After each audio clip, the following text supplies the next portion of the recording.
ಕೋಟಿಯಲ್ಲಿ ಆಗುತ್ತೆ. ನೆಕ್ಸ್ಟು ಪಾರಂಗಳ್ಳಿ ಬಿಟ್ಟು ಮುಂದೆ 7 ಮೀಟರ್ಸ್ವರೆಗೂ ಟಿಲ್ ರಾಜ್ಪೇಟ್ ರೋಡ್ವರೆಗೂ ಕೂಡ ಅದೊಂದು 6 ಕಿಲೋಮೀಟರ್ಸ್ ಕವರ್ ಆಗುತ್ತೆ.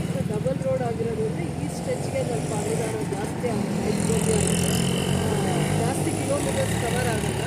ಇದು ವೆಂಕಟೇಶ್ವರ ಸ್ವಾಮಿ ದೇವಸ್ಥಾನದಿಂದ ಆ ಕಡೆ ಸ್ವಲ್ಪ ಈಶ್ವರ ಟೆಂಪಲ್ವರೆಗೂ ಕವರ್ ಮಾಡ್ತೀವಿ. ಮತ್ತು ವೆಂಕಟೇಶ್ವರ ಸ್ವಾಮಿ ಟೆಂಪಲಿಂದ ಸ್ವಲ್ಪ 10 ಮೀಟರ್ ರೋಡ್ ಏನಿದೆ ಅದನ್ನು ಎನ್ಕ್ರೋಚ್ಮೆಂಟ್ ಯಾವ್ದಾದ್ರು ಜಾಸ್ತಿ ಇದೆ ಅಂತ ಇವತ್ತು ರೋಡ್ ವಿಸಿಟ್ ಮಾಡಿದ್ದೀವಿ. ಮಾರ್ಕಿಂಗ್ ಕೂಡ ಮಾಡ್ಕೊಂಡಿದ್ದೀವಿ. ಟೆಂಡರ್ ಪ್ರೋಸೆಸ್ ಕಂಪ್ಲೀಟ್ ಆಗಿದೆ. ಫ್ರೈಡೇ ಅಥವಾ ಮಂಡೇ ಒಳಗಡೆ ಕೆಲಸ ಶುರು ಆಗಿದೆ. ಸ್ವಾಮಿ ರಾಜ್ಕುಮಾರ್ ರಸ್ತೆ ಅಂತ ಏನಿದೆ, ಸರ್ಕಲ್ ಇದೆ ರಾಜ್ಕುಮಾರ್ ರಸ್ತೆ ಅಂತ, ಆ ಸರ್ಕಲಿಂದ ಲಾಸ್ಟ್ ರಾಜ್ಪೇಟ್ ಈಗ ಪ್ರಾರಂಭ ಫ್ರೈಡೇ ಮಾಡ್ತೀರಾ? ಫ್ರೈಡೇ ಅಥವಾ ಮಂಡೇ ಒಳಗಡೆ ಕೆಲಸ ಶುರು ಆಗುತ್ತೆ. ಎಲ್ಲ ಟೆಂಡರ್ ಪ್ರೋಸೆಸ್ ಕಂಪ್ಲೀಟ್ ಆಗಿದೆ.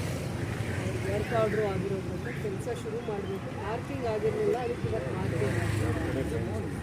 ಎರಡು ಕಡೆ ಡ್ರೈನ್ಸ್ ಬರುತ್ತೆ ಈ ಸ್ಟ್ರೆಚ್ಚಲ್ಲಿ ಮಾತ್ರ.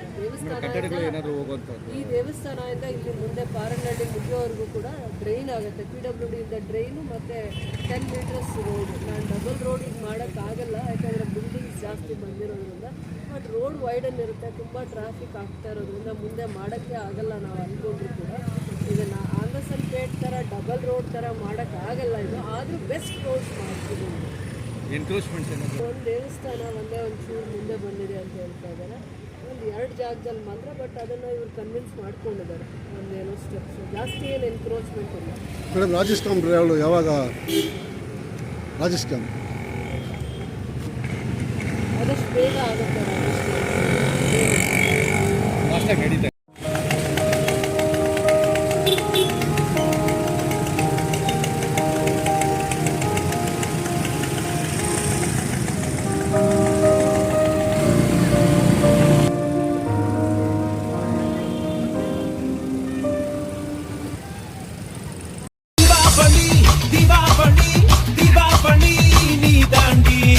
ஆரம்பிக்கலாங்களா?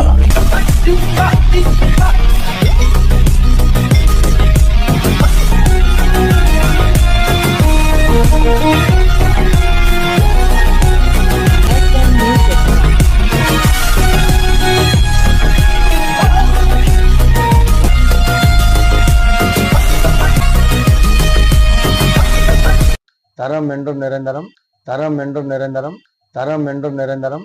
வாங்க.